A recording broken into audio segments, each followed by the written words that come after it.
Road conditions got a little slick today with snow falling in parts of eastern Iowa. Authorities say a man who strapped a pipe bomb to himself today, injuring 3 people, gave a long list of reasons why.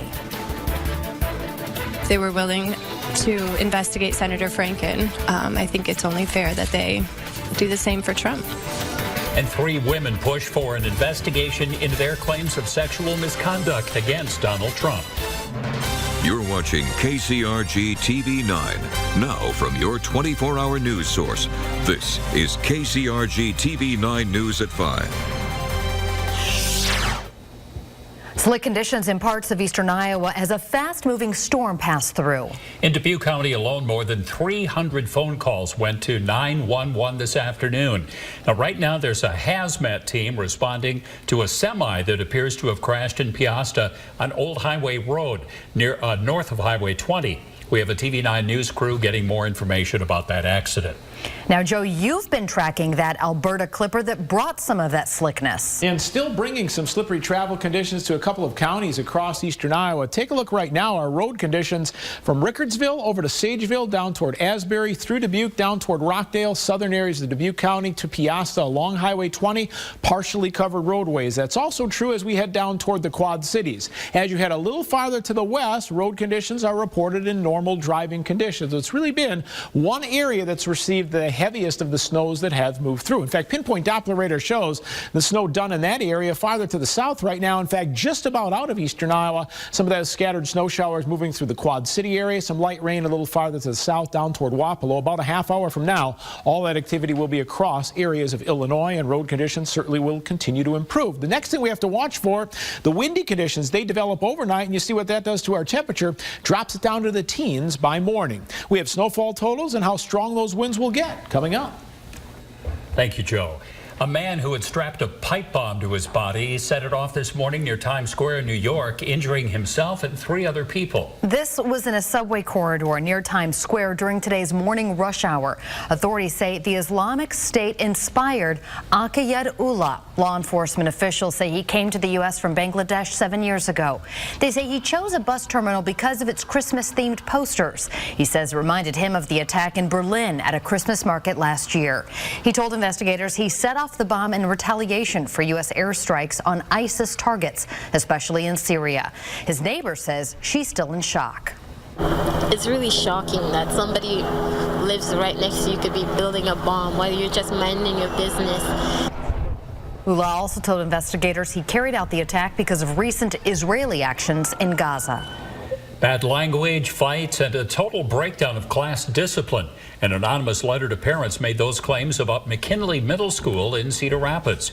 KCRG-TV9's Dave Fransman is live outside McKinley tonight. And Dave, that letter caused some lengthy discussions today.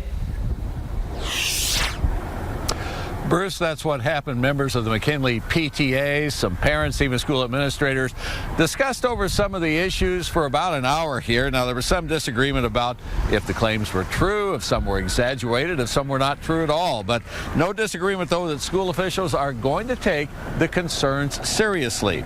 Now, the PTA group at McKinley asked that no cameras go inside the meeting itself, but did allow reporters to attend. The letter starts off by saying the writer is deeply saddened by the state of our school. Some examples cited: claims that vulgar name calling, even of teachers, is common, along with serious fights. The letter says students constantly roam the halls and disrupt classes. There was also a claim of some students abusing classroom animals.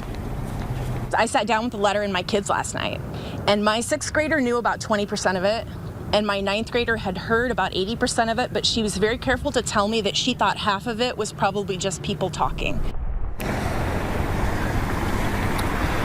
The McKinley principal said he received the letter last week and had spent some sleepless nights trying to figure out exactly, again, what was true, what was exaggerated, and what was just not true at all. Now, the principal here says he has talked to teachers about the contents of the letter, what the school can do better, and some parents also agreed that there are some things that the parents can do to help out. We'll tell you what they decided on tonight at 6.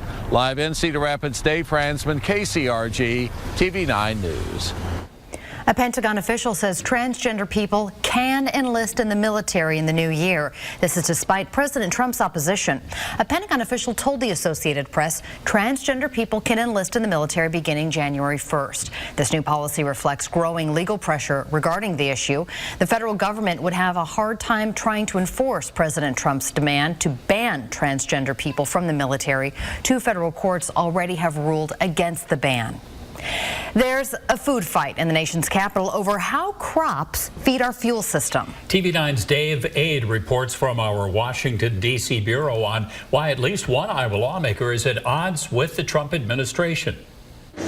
Iowa lawmakers are fuming that more of Iowa's crops won't end up in fuel tanks in the future. We have bipartisan concerns in Iowa. The Environmental Protection Agency recently decided that it won't increase how much plant-based biodiesel to mix into transportation fuels. This is not a good situation for the state of Iowa. Iowa Congressman Dave Loebsack says the biodiesel industry can produce more, and holding it back means lost jobs and money. Current requirements call for 2.1 billion gallons of biodiesel to be blended into motor fuel in 2018. EPA Administrator Scott Pruitt says it doesn't make sense to raise it in 2019. We imported about 700 million gallons last year from Argentina, so that's the reason those were flatlining. While plant fuel producers in states like Iowa call for more to be mixed, others are pressuring the administration to lower the federal minimum on all types of biofuels or scrap it. It particularly hurts the refiners. Nick Loris, a researcher at the Conservative Heritage Foundation, says forcing renewable fuel